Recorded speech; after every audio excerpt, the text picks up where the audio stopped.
Hey everyone, fight fans, welcome to Bruno's MMA show. I am drinking some weird drink here, cosmic latte, mix of ale and coffee. So, all right, let's get started. Let's get into it. I'm many days late, but for UFC 264, but you know what? Doesn't matter because stuff kept happening in the aftermath of UFC 264. So it's like I'm many days late, but then again, I get to address a lot of the consequences and events and aftermath of what happened. We're gonna get to we're gonna get to Conor McGregor and Dustin Poirier. Before I unpack all of that, let's just go through the main card real quick. Sean O'Malley against Chris Mutino. Chris Mutino, who has a record at this point at 9 wins, 5 losses. So um, it dawns on me right now that there's two kinds of careers in MMA. When I look at, you have like, if you look at extremes, you have like careers like Khabib, who is just like undefeated, just wins, like Kamaru Usman. That's why people will watch that fighter. And then you have fighters who have won the hearts of the fans. Jorge Masvidal. Yeah. And again, like, I'm not saying they're not world level.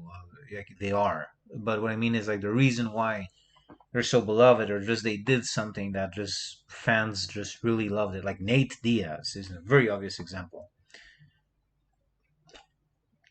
So all that to say that Chris Mutino against Sean O'Malley, the guy kept getting beat up and he kept going forward. And you know what? It's like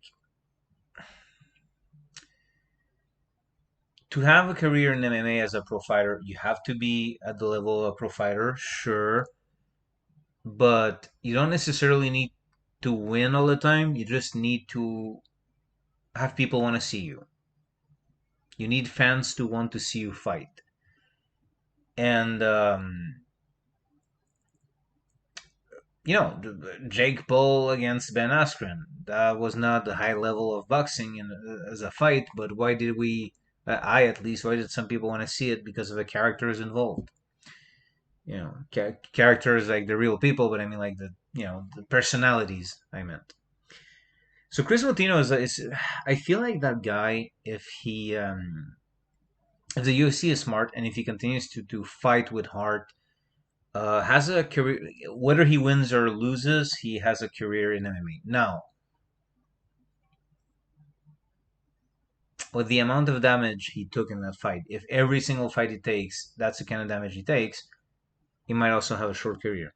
So something to keep in mind. But I feel like that guy is a fan favorite, and like he showed up, didn't win a fight, just showed up and showed heart, and now he's already like this fan favorite. People just love him already.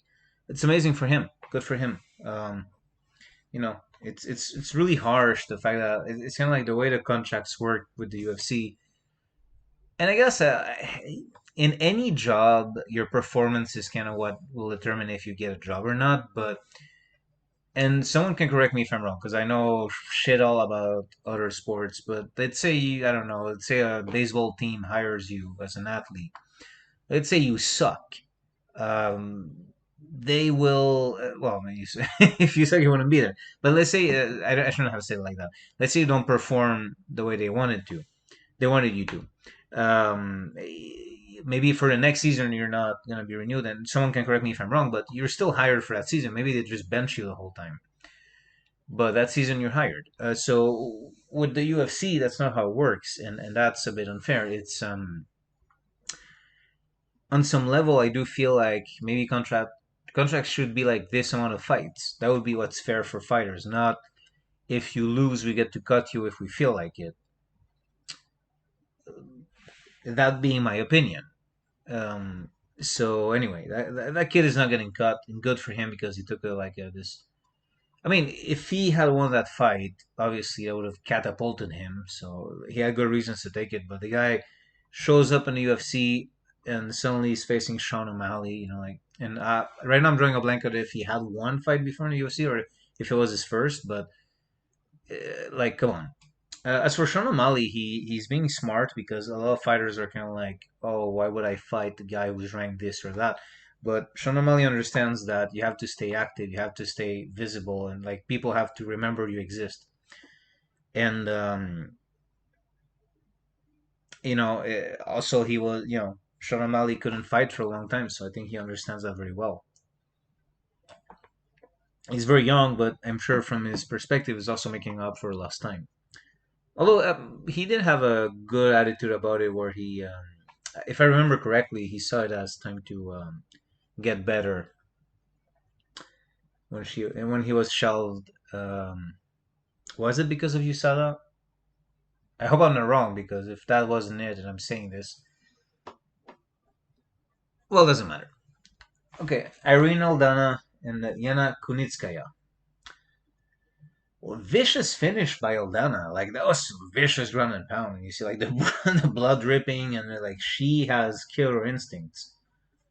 Not much more to say. That wasn't like the longest fight ever, but just like that was a vicious ground and pound. Congrats. And like that instinct to finish a fight is important, obviously, but it's kind of funny. Like some fighters don't are not always that vicious with a ground and pound. That was not an issue for Aldana there. Okay, moving on. Tai Tuivasa knocks out Greg Hardy.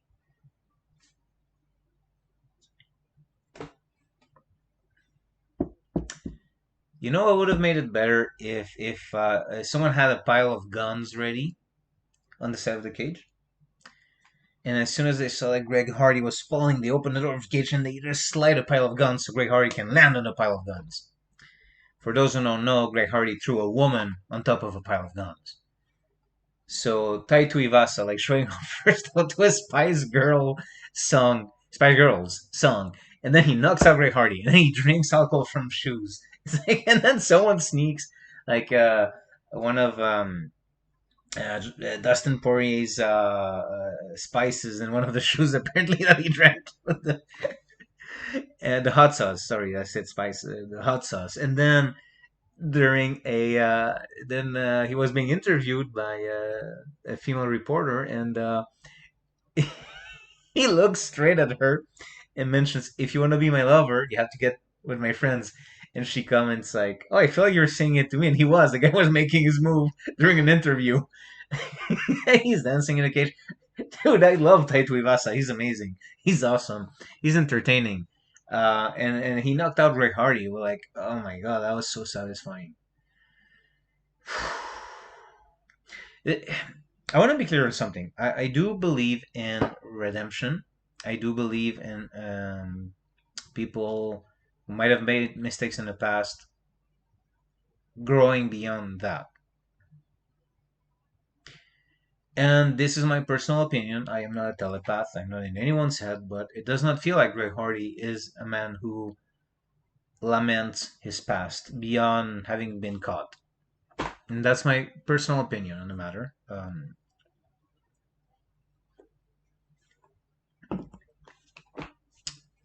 He's one that I hope would get cut after a loss, but I suspect they're not gonna cut him. I suspect not. In a way, the reason why we dislike him so much makes us talk about him, right? I have to acknowledge this. I guess on some level, me making a big point of Greg Hardy getting knocked out right now is the kind of stuff that will keep him in the UFC. Um,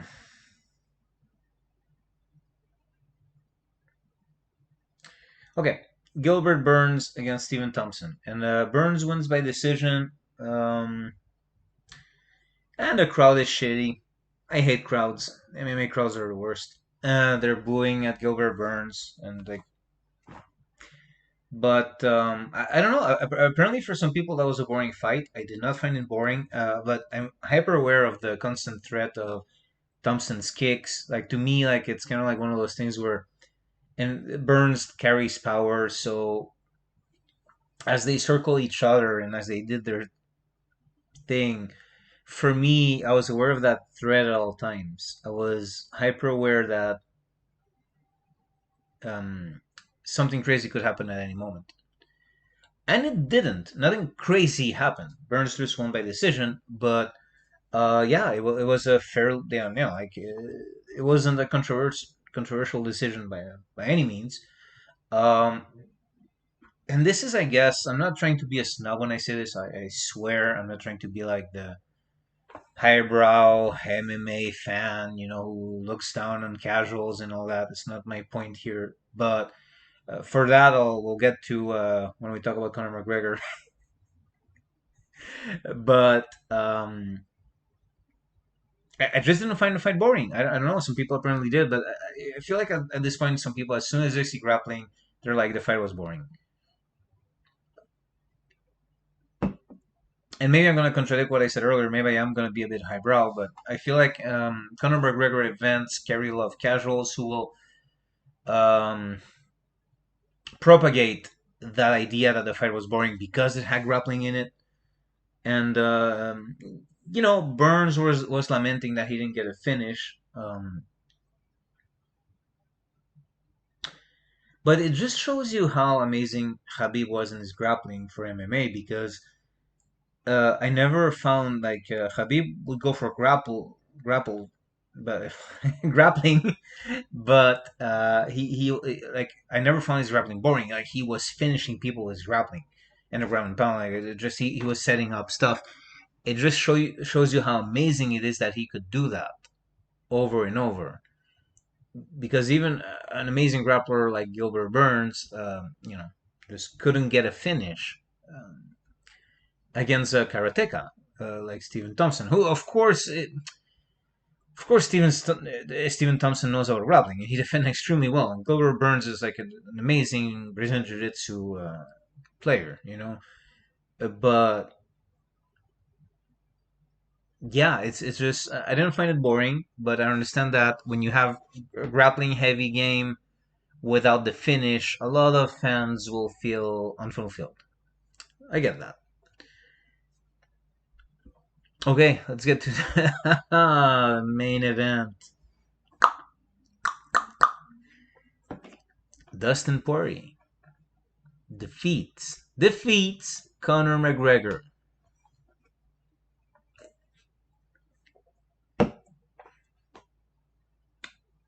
I do not believe that McGregor said after the fact that his leg was hurt before the fight. I don't believe that. It's one of two things.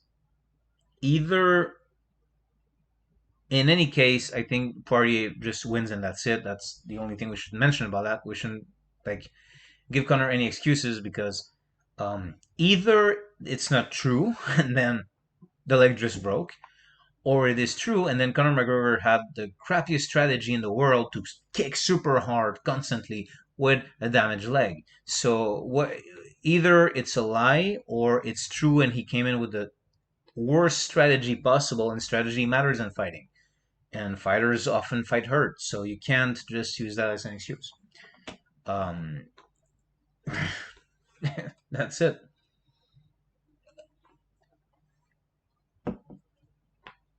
Now, you know, I'm not a big fan of Conor McGregor, but it's not like I didn't expect this. I didn't expect.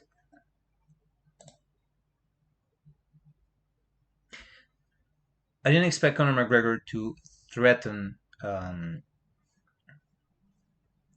mean, Dustin Poirier and his family, saying that he's gonna kill them in their sleep, doing like this with a gun, and it's okay. If fighters are gonna say they're gonna kill each other in the cage, okay, fine. You're intimidating the other, you're building up the fight, whatever. But when you start threatening the family after a fight, as you got beaten, like, shut the fuck up. It's like it's a sport. It's not a and how it's a sport. It's not a gang war. It's not a criminal gang war. It's a sport. If that guy gets beaten and his reaction is also it's whoever thinks it's a tough guy thing to say or do something like that, or that's promoting the fight. No, I'm sorry. You got beaten man to man. You got beaten, and then because you got beaten, you resort to the most chicken shit threat ever, like killing them in their sleep. That says that you can't face the person on your own. You have to kill them in their sleep, and you're including the wife. And then you post pictures of Dustin and his kid after the fact. And this is the video of it for those who try to avoid it or something because they don't want to believe that Connor really said that or some shit. I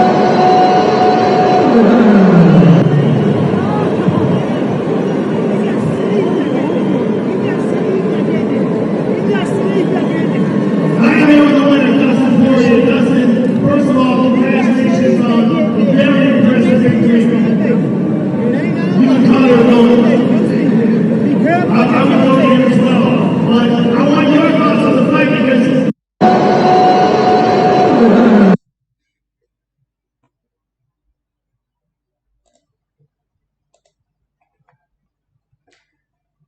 Does anyone out there have any respect for that except for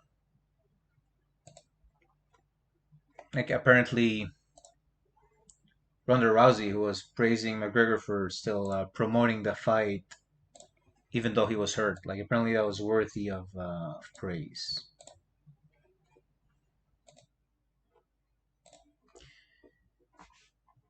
Was anyone out there impressed by McGregor's promoting tactics? Apparently, a lot of people were on Twitter, at least. A lot of people with Conor McGregor profiles or banners or proper 12 pictures, even.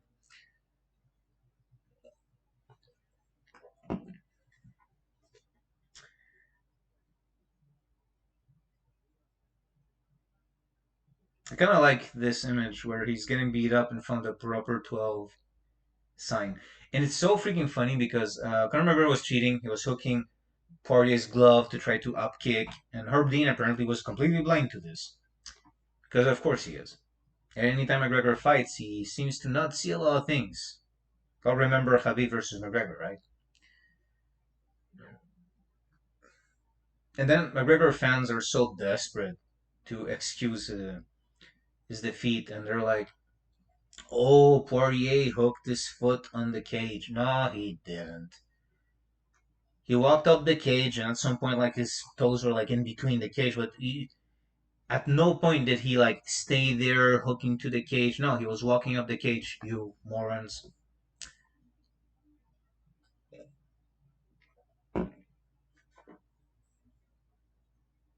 And yeah, it's and you know like what's kind of funny is like when you try to point out that, like that McGregor threatening someone another fighter's family is unacceptable.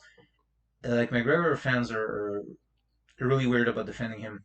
Like they start making comparisons to Khabib, and it's like they think that if you criticize McGregor on this, you're this massive Khabib fanboy who can't discuss any issues that Khabib might have with his own political affiliations and all that. um, which is not the case. It's kind of weird. It's like they think, oh, you criticize McGregor, therefore it's like they're brainwashed by McGregor or something to think, oh, you're a big Khabib fanboy. And look, I'm a big Khabib fan as far as his fighting goes, but I can very well openly discuss issues that he has with his political affiliations or things that he says that he believes about gay people and plenty of things like that. However, however, well, actually, I'm not sure he talked about gay people or if politicians that he hangs out with did, but nevertheless, however, it's a stupid comparison, and what I mean by that is, it's fine to bring it up, it's fine to keep into account to discuss it, and like Khabib is not above criticism. However, you can't compare things that McGregor does and then go, oh yeah, but Khabib is with these people, because we live in like people who say that live in the West where they have like free speech and all the freedoms in the world, and they can hang out with whoever they want. Habib is in a part of the world where we don't know if he wants to hang out with these people or not. We don't know. He might not have a choice. You know, like it's a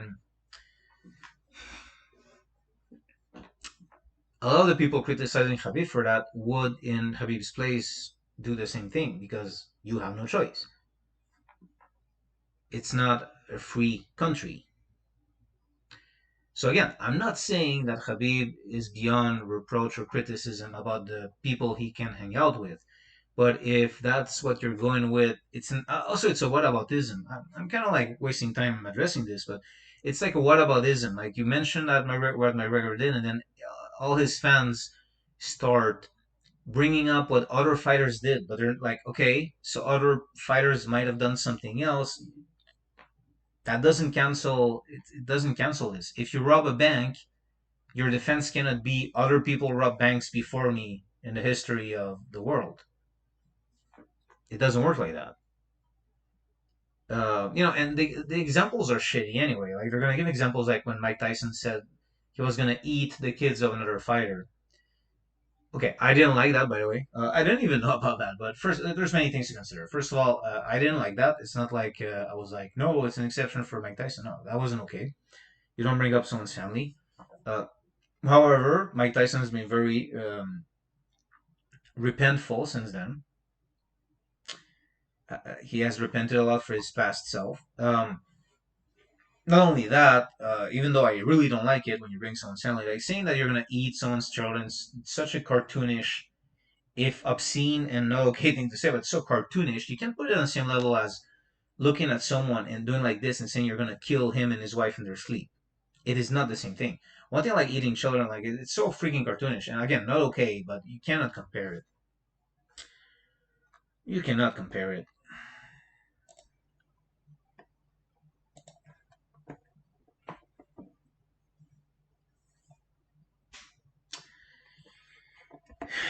Anyway, one thing that is kind of a shame with all of that, is that someone was there at the fight, waiting to see what would happen, and that was Charles Oliveira, the current lightweight champion. Um, I have to imagine on some level, maybe he was hoping McGregor would win. He's been praising McGregor after the fact, like I think he's still hoping for that fight someday. Um, because I understand that's a lot of money. But look at that guy, how cool that guy looks, all gold and black, just like my. I love black and gold. That's how I ordered my Bruno's MMA show gloves. But yeah, look at him. He looks so cool. It's a cool look. It's flashy, draws attention. The guy has a huge smile as well. It's just like he's an interesting guy, and he was so happy when he won the belt. How can you not cheer for him? So yeah, I was there, and of course, with McGregor breaking his leg and then everything that happened, it's kind of like you can imagine that he got all dressed up with his belt, and he imagined that the winner was gonna call him out or something, right? But instead, what happened was McGregor breaks his leg, and then you know Poirier makes his speech, doesn't bring up the current champion. they they do an interview with McGregor, and you know I think Charles Oliveira imagined that the winner would call him out or something. That would have been natural. So I felt kind of bad for him. They're like doing an interview, and it's almost like the champion is a side note to this whole event, which is not really how it should be, right?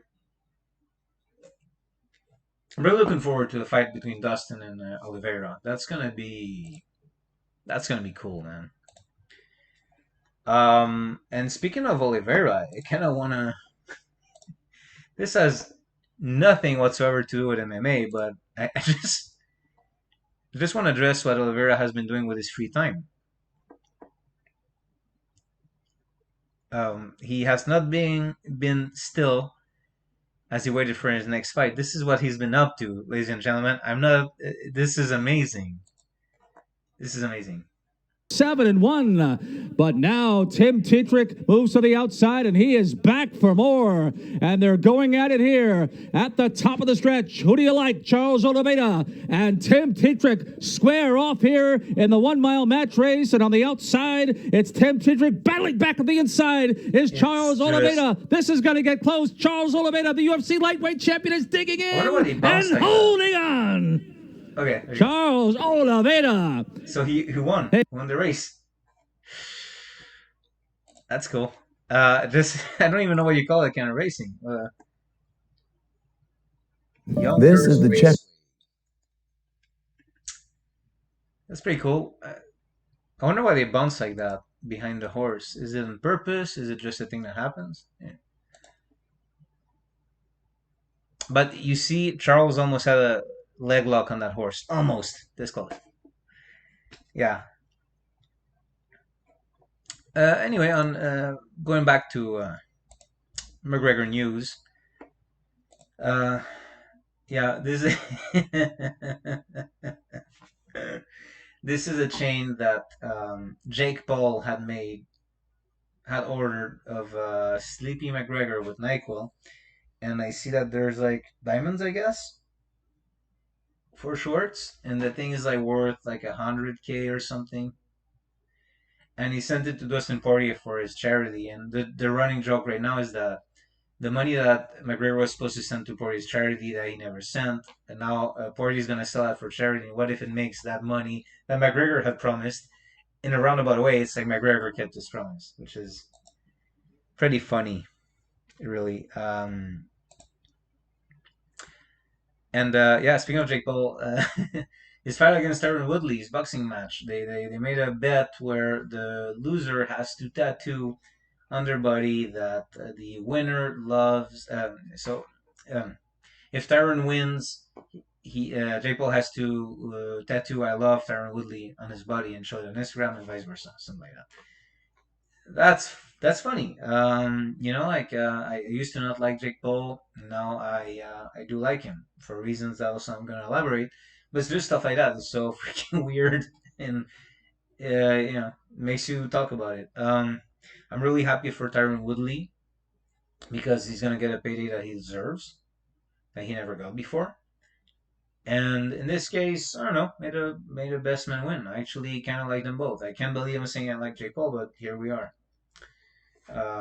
It has come to that, ladies and gentlemen, and that's for stuff that he keeps doing. Like he keeps talking about fighters pay, and also he's putting like he's making a real effort to put female boxing on the map, like women's boxing. He's really trying to showcase it, to show like the champions that women's boxing has.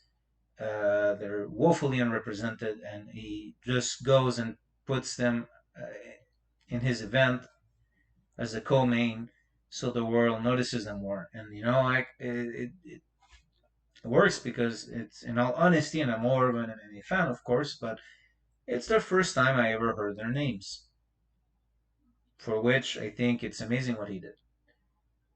Because now apparently, so it's Amanda Serrano and Yamileth Mercado, and apparently Serrano is like knockout artist, and that's when you hear that, when you don't know about a knockout artist, and you hear like there's one that you missed on, it's kind of exciting. You're like, oh, I want to see knockouts. So that's cool. It's really, really, really cool. I think that's a good thing he's doing. What can I say? Like the guy's like giving stuff for charity, and he's showcasing women's boxing, and he's talking about fighter pay, and he's giving it to Dana on social media. Dana White, like he grew on me. I like him now. What can I say? Never thought I'd see the day, but here we are, ladies and gentlemen. Here we are.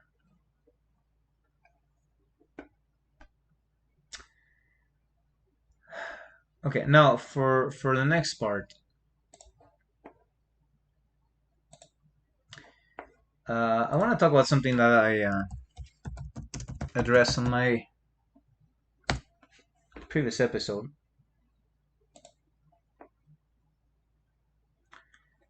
So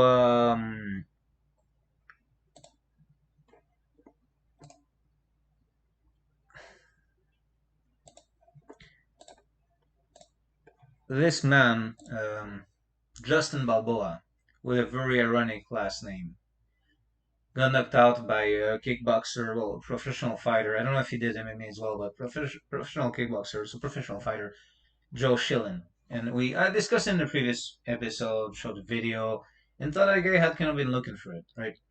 And it's been a big debate. It's been a big debate online, and I want to kind of go back on it and maybe clarify certain points of view I have. So anyway, Justin Balboa is now suing Joe Schilling for $30,000. And my stance on it was Justin Balboa had been looking for trouble. Okay, everything that comes next is my personal opinion, my personal interpretation of events. I don't really know what happened, and I want to make that very clear. Also, I'm not talking about any legal advice or legal matters or I don't know about what the law is. Especially, I don't even know what state it happened in the states. If it even was in the states, I'm not even 100% sure. I think so, but um, so I'm gonna be clear on this. I'm not talking about the law. I'm talking about personal opinion on how things are and how things should be. And also, let me say that when it comes down to it, who's at fault here? Justin Balboa, who was, in my opinion, like being rude to the staff. Because you see the way he looks at the busboy, kind of,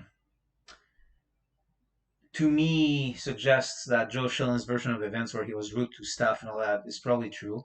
Because you see Justin Balboa looking at the busboy like really weird when the busboy shows up and stuff like that. Um, But at the end of the day, who's at fault? They both are.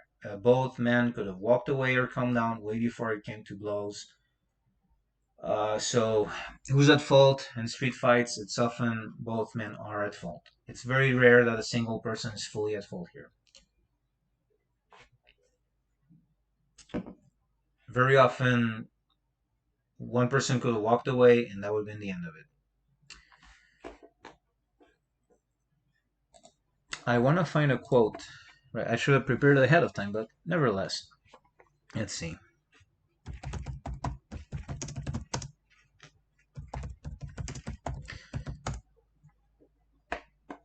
Okay, this is a quote from writer Robert E. Howard, and I'm pretty sure it's from one of his Conan stories. So Conan the Barbarian was created by Robert E. Howard, the writer, and this is a quote that I think is in one of his Conan books, or if not, it's one of his other pulp fiction characters. The quote is as follows. And now, please give me time to explain it. Like there, I'm gonna read the quote and then I'm gonna give my opinion on many things, but it's a nuanced take on it. I'm not just taking, oh, the quote is how it is and that's it. But it gives context. It says, civilized men are more discourteous than savages because they know they can be impolite without having their skulls split as a general thing. I repeat, civilized men are more discourteous, and I'm sorry if I butcher that word, than savages because they know they can be impolite without having their skulls split as a general thing. Okay. Now, I don't advocate for physical violence as a default way to um, show people how to be respectful or stuff like that. That's not what I mean. I think, like, that's not what I think. However, let's talk about this. That's this because a lot of people, their take is that Joe Schilling was a meathead, right? And that guy was clearly not a fighter. So why would he do that? Why would he be threatened? Because the guy tried to make him flinch. Because what he did, Justin Balboa, he went like this. He tried to make Joe Schilling react, and Joe Schilling reacted as a fighter would. Look at this man, and because detractors of Joe Schilling's actions, a lot of people criticize him because they look at this man, they say clearly this guy was not a danger. And if we look at this man, indeed we can agree this man does not look dangerous. This man does not look like he could be an aggressor. He does not look like he could be a bully to anyone. Like he could be considered threatening or dangerous to anyone.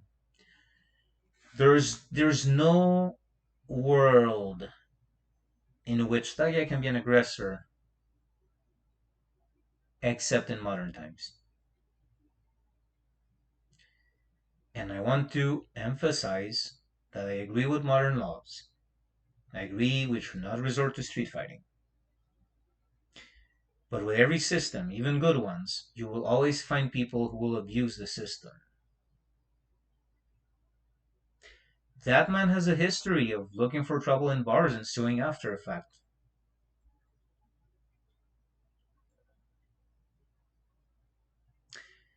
He is an aggressor who uses the fact that he can bully, if I'm correct in what I observe and what Joe Schilling said is true, at least partially, if I trust the way he looked at the busboy, the way he was behaving in the video before everything happened. Or let's just talk allegedly, right?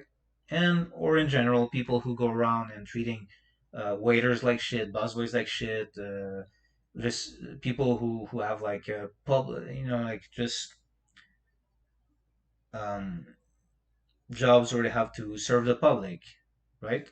Client service, and people treat them like crap. These people are abusers. They are aggressors that keep on doing that thing. They keep treating people like shit because they live in a modern society where if anyone did anything about it, the people doing something about it would be in trouble. And one could argue that a lot of fighters are a bit more old school than most people in modern times. So what happens? Mr. Balboa there came across someone who did not put up with someone else making a move toward him. Um, Again, I'm not saying what Joe Schilling did was the right thing to do, but in the sense that he could have avoided the situation altogether, I think.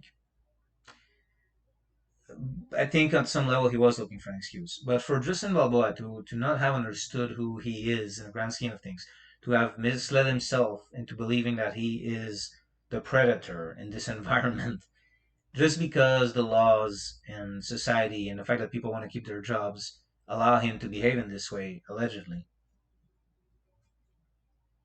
it has to matter, right? And what would you compare is the greater harm? And of course, another problem with what Joe Schilling did is that, Justin Balboa could have fallen and hit his head or die from that. So that's very serious. That's something to keep in mind. That would certainly have been horrible. And it's not like, someone being a douchebag in a bar is not a reason to kill him. But within the context of things, what happened is Justin Balboa got knocked out and he was fine after a fact, as far as we know. So let's go with that. What is a greater crime? Knocking someone out for a moment and then they wake up and like, oh, what happened? And then wants to sue everyone around them. Or after allegedly having acted like a douchebag. Or someone who spends years and years and years being abusive to other human beings or just trying to get by. Who just have to shut up and take it. And, being the kind of guy who would not really impose their will on anyone else around them in any other moment in time in the world, except in modern times where the laws allow. For which laws I agree with, but with every system, as good as it is, like you're gonna find people who will try to abuse it. As a man, to me, it is clear. It is clear that if I make a sudden move towards someone, I have to be ready for their physical reaction. And if I think they're gonna flinch in front of me, especially if the guy's like way taller than me and wears like a t-shirt about the fact that he fights, I mean, I'm sorry, but like, what did I expect, right?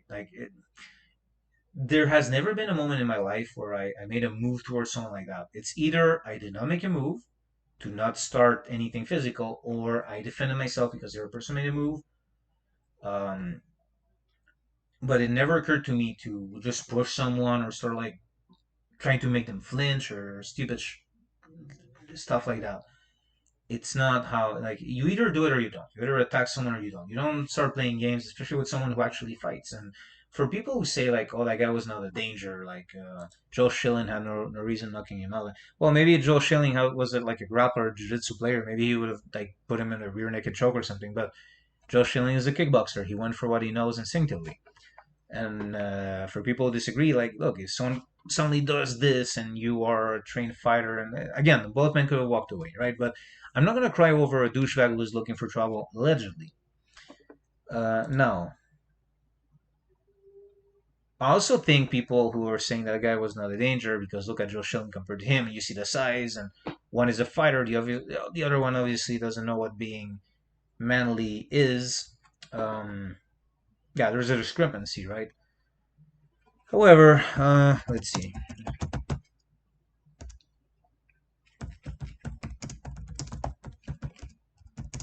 See if I can find a story here. Because as we were talking, I just remembered something. This is a story from 2015, so it's a while back. It goes, champion boxer has teeth knocked out by a woman in pub attack. Adam the Big Man Little has won 12 successive fights in his bid for the British welterweight title. So, this is from the Mirror. If anyone wants to look it up, I'm going to show the screen. The woman on the right knocked out the teeth of a professional boxer in a bar. This is what people need to understand about fighting and self-defense and like street situations and all that. Yeah, if you put Joe Schilling in front of this guy in a ring, like this guy is never gonna get anything done, right? Because from the start, everyone knows there's a fight, and anyone who's look, go watch my interview with Tony Blauer if you must. Um, I have an episode. It's my interview with Tony Blauer. He's an expert in these things. You can watch that episode, and even my previous episode, my episodes are numbered. The episode before that, I also addressed street situations. In context outside of a ring or a cage or whatever, or a place with rules, people can sucker punch you. People can like, and the way you stop that is by being a fighter. So people were saying like, oh, because that guy doesn't know how to fight, Joe Schilling shouldn't have reacted. Well, you know what? Joe Schilling can be knocked out by any human being who can hit his temple. That's a fact.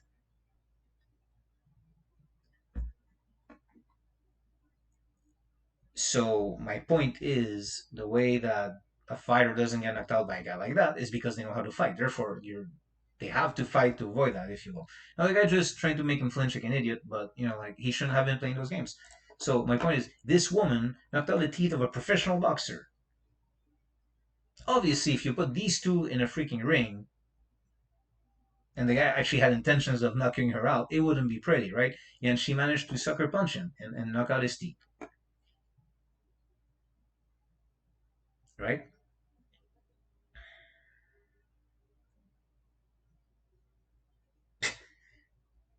Adam, the Big Man Little, has won 12 successive fights in his bid for a British welterweight title, but he was on the receiving end of a knockout blow from shop worker Kia Kuzan 22. She hit him so hard, 3 of his teeth were damaged.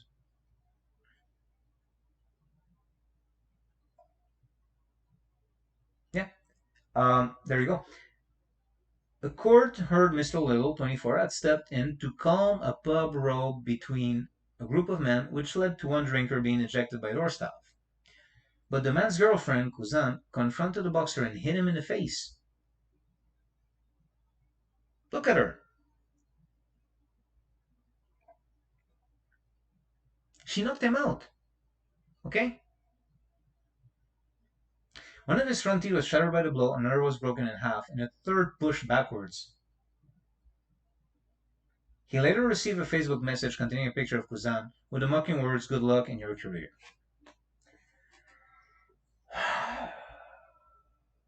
Okay.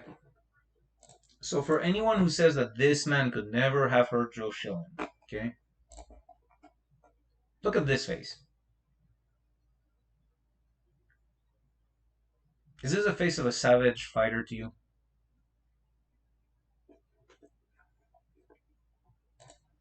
Street is street. Okay? Street is street.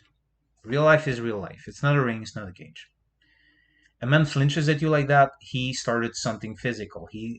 You're not dealing with words anymore. You flinch, flinch. I mean, you make a move towards someone in a situation where you're obviously confrontational. You're obviously in a confrontation. You are making it physical. Whether you intended to touch the person or not, you wanted them to react physically.